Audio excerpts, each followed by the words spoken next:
이번 영상은 브이로그보다는 베트남 여행을 원하시는 초보자분들을 위해서 금액이나 코스를 설명하는 영상으로 준비했습니다. 마지막 날 아침은 좀 늦게 나왔습니다. 카카오 택시를 불렀습니다. 그랩과 협력하여 베트남에서 카택이 가능합니다. 꽈난 응원에 도착했습니다. 푸드코트 형태의 레스토랑입니다. 메뉴는 대충 이러한데 아침 메뉴는 여기 몇 가지밖에 안 된다 합니다. 하얀 콜라가 있길래 시켜봤습니다. 찍어먹는 꿔이와 쌀국수 그리고 게 쌀국수를 시켰습니다. 저녁에 먹으려던 게국수를 시킨 데서부터 망한 건지 설탕 안 뿌리고 좀 오래 튀긴 꽈배기 맛 납니다.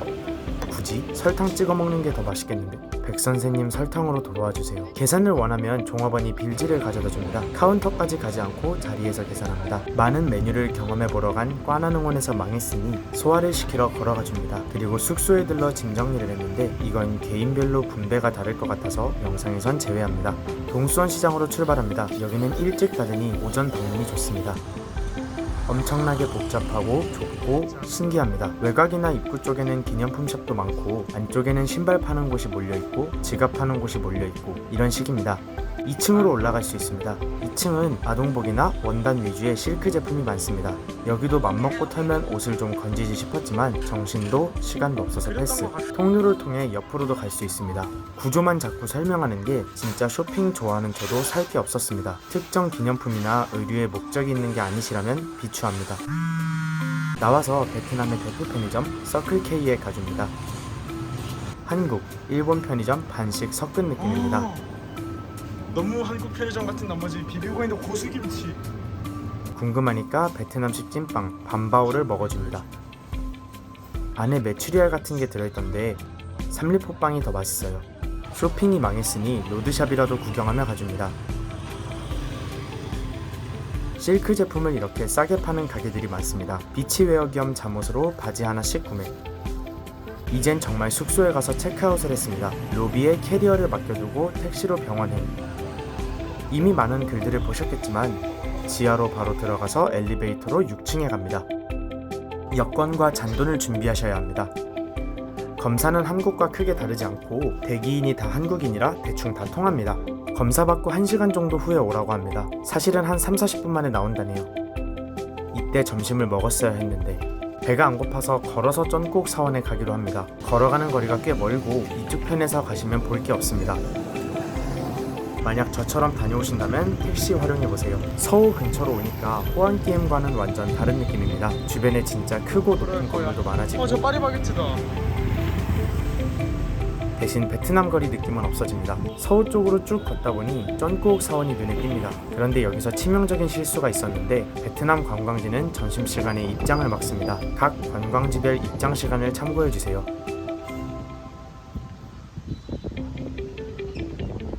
어쩔 수 없이 물 건너편에서 사진만 찍고 지나가줍니다. 이 서호 사이로 가는 길이 약간 다리 같은 개념이라 택시가 안 잡히고 끝까지 걸어가서 도교 사원을 구경했습니다.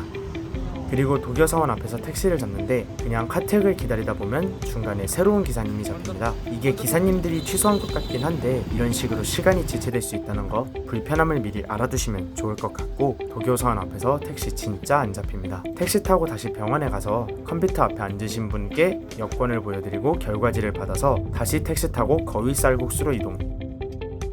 스푸파에 나왔던 집이라 두근두근 기대하고 갔습니다. 구글맵에 나온 곳이랑 위치가 약간 다르니 골목 들어가지 마시고 바로 옆으로 고개를 돌리면 가게가 있는데 가게 앞 바닥에서 고기를 닦고 계시고 이상한 국물이 흐르고 있고 매장에 들어갔더니 죽은 거위랑 눈이 마주쳐서 바로 도망쳤습니다. 베트남에서 엔간한 로드샵에서도 이런 경험은 없었는데 도저히 여긴 못 버티겠더라고요. 그야말로 스트리트 푸드 파이터니까 비위 조심하세요. 결국 먹을 곳을 찾으면서 이동하자고 했다가 헤매기만 하다 롱비엔 역에 도착했습니다. 롱비엔역에는 원래 철길 사진이 금지되어 있습니다. 들어가기도 굉장히 위험해 보입니다. 그래서 옆에 있는 카페에 갔습니다. 저는 우연히 지도에 큰데 뜨는 곳 들어간 건데 한인분들이 꽤 있는 유명한 곳이었습니다. 들어와 보니 카페보다는 약간 칵테일 바에 가깝습니다. 스테이크를 주문하고 롤토 한 판 했으니까 한 30분 정도 걸린 것 같고 맛도 즐기니까 드시지 마시고 차라리 칵테일을 그냥 2잔씩 드시는 게. 여기서 기찻길이 다 보여서 사진 스팟입니다.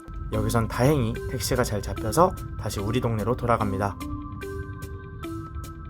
진짜 오늘 계속 예상에서 벗어나고 너무 힘들게 걸어다녀서 스파를 한 번 더 받기로 합니다. 첫날의 억울함을 달래러 정품 미도 스파. 시간이 짧아서 발 마사지 30분을 받았습니다. 확실히 미도보다 친절하고 구성도 많고 영어가 여태 본 모든 분들 중에서 가장 완벽하시고 진짜 편안하게 받았습니다. 근데 마사지실 안에선 데이터가 안 되더라고요. 그리고 이거 제철이라고 주신 리치인데 저는 뷔페 냉동밖에 안 먹어본 촌뜨기인데 와 진짜 천상의 과일입니다. 살면서 먹어본 과일 탑3 안에 듭니다. 문묘 닫을 시간이 얼마 안 남아서 급하게 이동합니다.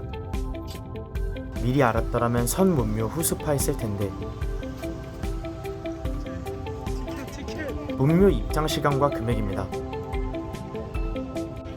문묘는 아무래도 근엄한 곳이다 보니 말을 아끼게 됩니다.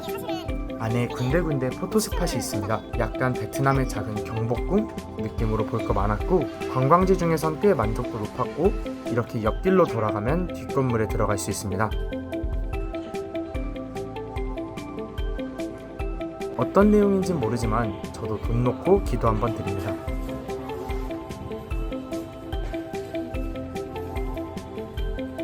문묘 오른쪽 길로 나가면 시민공원 같은 공간이 있습니다.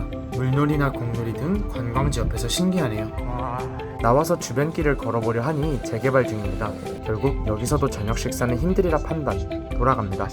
다시 숙소 근처로 와서 바캉서 분짜로 유명한 곳에 방문했습니다. 여기는 꽈나능원보다도 더 레스토랑 느낌이 있었습니다. 매장도 깨끗하고 넓고 가격도 이 정도 꽤 비싼 편입니다.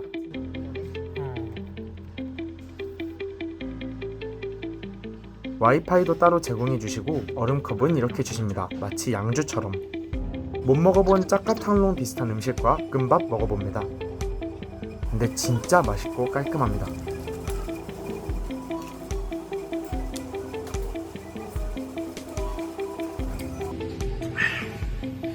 일어나려고 하니 후식 과일도 나오네요. 진짜 로드망고랑 차이가 너무 심한 존맛탱입니다.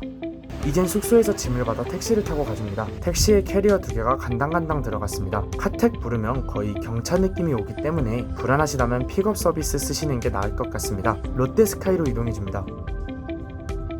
지하로 내려가면 롯데슈퍼 같은 곳이 있습니다. 한국인들이 가장 많이 기념품을 산다고 합니다. 롯데마트 입구에 짐을 맡기는 곳이 있습니다. 쓱쓱 돌면서 유명한 건 다 사봅니다. 일본에선 온갖 기념품을 다 사다 모았지만 한국에서도 쉽게 구하는데 1,000원 정도 아끼겠다고 사가는 걸 좀 반대하는 성격입니다. 여행은 그 지역 로컬을 사야지. 그래서 이만큼만 샀습니다.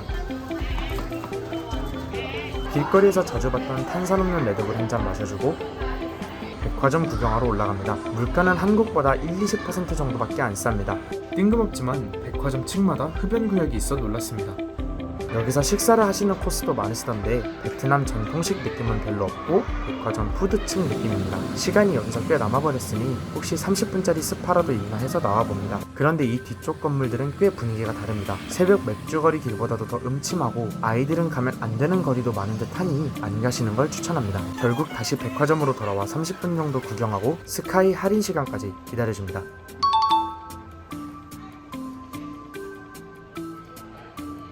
엘리베이터를 타면 이렇게 위아래로 영상이 나옵니다.